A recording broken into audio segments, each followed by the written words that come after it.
미주교회 성도 여러분 안녕하십니까? 저는 뉴욕에 있는 퀸즈교회를 섬기는 문인정이라고 합니다. 이번 한 주 동안 2023년 제4기 5과 선교를 거절하는 변명들이라고 하는 교과를 함께 연구하고 또 여러분과 함께 묵상할 수 있는 특권을 주신 하나님께 감사를 드립니다.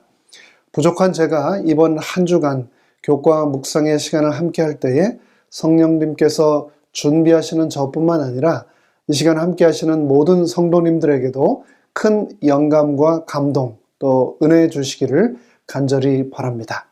이제 말씀 묵상에 앞서 다 함께 잠시 머리 숙여 기도하겠습니다. 하늘에 계신 저희들의 아버지 하나님, 우리를 하나님의 아들과 딸로 불러주시고 또 거룩한 사명에 동참할 수 있는 특권을 주셔서 감사합니다. 이번 한 주간 저희에게 주신 이 말씀을 통하여 아버지 하나님의 음성에 저희가 귀 기울여 집중할 때에 성령님의 미세한 음성을 듣게 하여 주시고 그 말씀대로 살아가는 우리 모두 되도록 축복하여 주시옵소서. 특별히 말씀을 전하는 부족한 소자에게 성령님의 능력을 갑절이나 더하여 주시고 인간의 모든 부족함과 흉허물을 덮어주시고 온전히 아버지 하나님의 능력만 드러날 수 있도록 은혜 베풀어 주시옵소서. 예수 그리스도의 이름으로 간절히 기도합니다. 아멘. 이번 교과의 제목과 내용은 다른 일반 교과들과는 참 달리 재미있는데요. 제목 속에 거절이라는 단어와 또 변명이라고 하는 단어가 들어가는데 이런 단어들이 여러분의 삶, 특별히 그리스도인으로서 살아가는 삶 속에서 익숙하신가요? 아니면 낯서신가요? 우리는 살아가면서 의도적으로 혹은 부득이하게 수많은 거절과 변명을 하면서 살아가는데 교과의 저자는 제5과를 시작하면서 64쪽에서 성경에서 가장 유명한 거절과 변명의 이야기를 우리에게 펼치면서 시작하고 있습니다. 선교사로 부름받은 모든 사람이 아브라함처럼 순종한 것은 아니다. 요나가 그 예이다. 하나님은 요나를 불러 아수르의 수도 니느웨에 가서 외치도록 하셨다.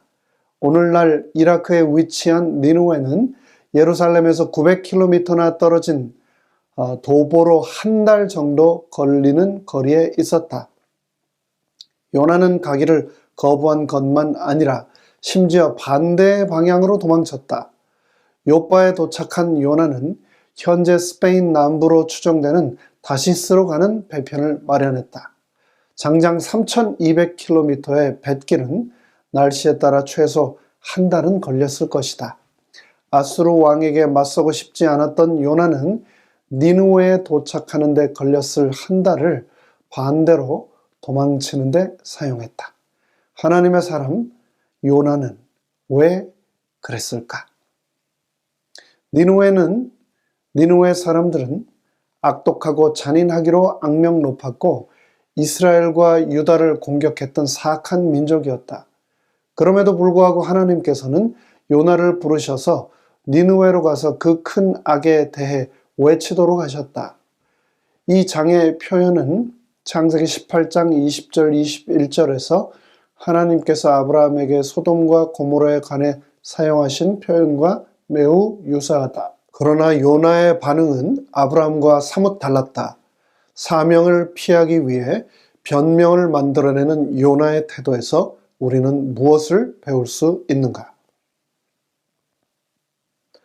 이번 한 주 동안 우리는 요나의 이야기를 통해서 선교에 대한 오해와 잘못된 생각을 바로잡고 하나님을 더욱 신뢰함으로 변명을 극복하는 힘과 능력을 얻게 될 것입니다. 그 일을 위하여 성경 본문 요나서 1장부터 4장까지를 정독하실 것을 부탁드립니다.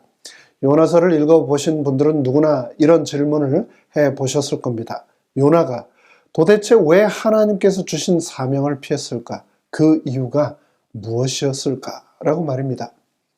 저는 개인적으로 더위를 굉장히 심하게 타는 편입니다. 일전에 섬기던 교회에서 네팔로 의료 선교를 간 적이 있었는데요. 그곳에 도착하는 순간부터 떠나는 날까지 하루에도 수없이 아무리 샤워를 해도 땀이 말 그대로 줄줄줄 온몸을 타고 흐르던 기억이 지금도 생생합니다. 그 지역에서 최고로 좋은 시설이라고 하는 숙소에서 잠을 자는데도 침대가 흥건하게 젖도록 땀을 흘리면서 잠을 설쳤던 기억, 지금도 강렬하게 제 머릿속에 남아 있는데요. 그곳에 계신 선교사님은 도대체 어떻게 사시는지 그 사실 하나만으로도 저는 그냥 고개가 숙여지고 또 존경하게 됩니다. 지난달에는 방글라데시에서 사역하시는 한 선교사님이 저희 교회를 방문하셔서 그곳 선교지의 소식을 전해 주셨는데요. 만나기 전 카톡 프로필 사진으로 뵙기에는 목사님이 하얗고 또 통통한 귀공자 스타일이셔서 그렇게 기대하며 공항으로 모시러 나갔었는데 실제 뵈니 그보다도 훨씬 마르고 그을리신 모습이었습니다. 근데 목사님께서 하시는 말씀이 1월과 2월을 제외하고 3월부터 연말까지 1년 내내 대부분은 기온이 40도를 넘나들 뿐 아니라 습도가 얼마나 높은지 굳이 다이어트를 안 해도 그곳에서는 온몸에 땀이 쉴 새 없이 밤낮으로 1년 내내 흘러서 저절로 살이 빠진다라고 하셨습니다. 그 말씀을 듣고 보니 왜 카톡 사진과 지금 방글라데시에 가신 지 이제 2년밖에 안 됐는데 완전히 다른 모습으로 변신해서 그 목사님이 나타나셨는지를 제가 이해하게 되었습니다. 생각해보니 네팔보다도 방글라데시는 더 남쪽에 있고 훨씬 더 습하고 더 더운 날씨일 텐데 그 목사님께서 어떻게 그곳에서 말 그대로 survive 하고 계신지 또 절로 머리가 숙여졌습니다. 목사님께서는 거절하셨지만 계속해서 오는 요청에 결국은 그것이 하나님의 부르심이다라고 생각하고 그 선교지에 대한 콜링을 받아들이셨다라고 하셨는데요. 만약 하나님께서 저를 그렇게 덥고 습하고 개발이 안 되어서 생활이 불편하고 가난하고 수많은 위험에 날마다 노출되는 곳으로 가라고 부르신다면 과연 나는 바로 네, 주님, 제가 여기 있습니다. 저를 보내십시오. 라고 대답할 수 있었을까라는 생각을 했습니다. 그렇다면 요나는 왜 그랬을까요? 요나는 하나님께서 니느웨 선교사로 부르셨을 때 왜 거절, 사실 단순한 거절에서 훨씬 더 나아가 정반대의 방향인 다시스로까지 도주를 했을까요? 요나가 생각하기에 자신은 니느웨의 날씨가 자신과 맞지 않아서 힘들까봐 그랬을까요? 아니면 니느웨가 위험하고 또 험한 곳이다 라고 생각해서 그랬을까요? 아니면 니느웨 사람들이 미워서 싫어서 무서워서 그랬을까요? 이번 한 주 동안 성경 본문과 교과 해설을 통해서 우리는 요나의 세계관을 살펴볼 것이며 아울러 나의 세계관도 혹시 왜곡되어 있지는 않은가 살펴보겠습니다. 그리고 하나님의 부르심에 앞서서 왜 우리는 주저함과 망설임을 갖게 되는지도 살펴보겠습니다. 그러면 10월 29일 첫째 날 일요일부터 살펴보도록 하겠습니다. 일요일의 제목은 사명을 피하는 변명, 두려움이라고 하는 제목입니다. 먼저 성경 본문의 말씀을 읽겠습니다. 나훔 3장 1절로 4절입니다. 화 있을진저 피성이여 그 속에서는 괴혈과 강포가 가득하며 늑탈이 떠나지 아니하는도다. 휙휙하는 채찍소리, 괭괭하는 병거 바퀴소리, 뛰는 말 달리는 병거, 충돌하는 기병, 번쩍이는 칼, 번개 같은 창, 사륙당하는 때, 큰 무더기 주덤, 무수한 시체여, 사람이 그 시체에 걸려 넘어지니 이는 마술의 주인된 아리땐 기생이 음행을 많이 함을 인함이라. 그가 그 음행으로 열국을 미혹하고 그 마술로 여러 족속을 미혹하느니라. 성경 저자는 니느웨를 1절에서 The City of Blood, 피의 성이라고 부르고 있습니다. 즉 피를 마음대로 또한 분명히 아무런 양심의 가책 없이 흘리던 곳이라고 기록하고 있습니다. 아수르의 기념비에는 어떻게 포로들의 가죽을 벗기고 목을 베고 산채로 말뚝에 꿰어 찌르고 서서히 고통을 받으며 죽도록 손발을 묶어 달아 맸는지 묘사하는 그림들이 아주 많습니다. 이런 것들과 또 다른 비인간적인 행위들은 그 나라의 잔인성을 여과 없이 드러냅니다. 그들의 왕실 명각들에는 죽인 적군들의 수요, 끌어온 포로들, 파괴하고 약탈한 도성들, 황폐케 한 땅들, 파괴한 과일 나무들에 대한 끊임없는 승리를 자랑하는 내용이 담겨 있습니다. 이것만 보더라도 왜 요나가 니느웨로 가기를 꺼렸는지 우리는 어렵지 않게 짐작할 수 있습니다. 그는 분명히 두려움 때문에 니느웨로 가기를 꺼렸을 겁니다. 니느웨는 아수르 왕국의 수도였고 그곳 사람들은 포악하고 잔인하기로 소문난 사람들이었습니다. 이에 대하여 교과의 저자는 다음과 같이 소상하게 니느웨에 대하여 기록하고 있습니다. 분열된 이스라엘의 시대에 고대 세계의 도시 중 가장 큰 도시는 아수르 왕국의 수도 니느웨였다. 세속적으로 번영하던 시대에 니느웨는 범죄와 악행의 중심지였다. 영감의 기록은 니느웨를 피성이여 괴율과 강포가 가득하다라고 그 특징을 묘사하였다. 선지자 나훔은 표상적인 말로 니느웨 사람을 잔인하고 굶주린 사자로 비유하였다. 나훔은 묻기를 내 악행을 늘 받지 않은 자가 없음이 아니냐라고 기록했다. 규모만으로도 니느웨는 엄청났다. 역사가들은 사네립이 연면적 503m와 242m 규모의 적어도 80개 이상의 방이 들어있는 남서쪽 궁전을 짓는 등 도시를 크게 확장했다고 말한다. 또 65km 떨어진 곳에서 도시로 물을 끌어오기 위해 18개의 운하를 건설했다. 이런 기반 시설만 보아도 니느웨는 주변을 압도하는 도시였다. 게다가 아수르는 무자비했다.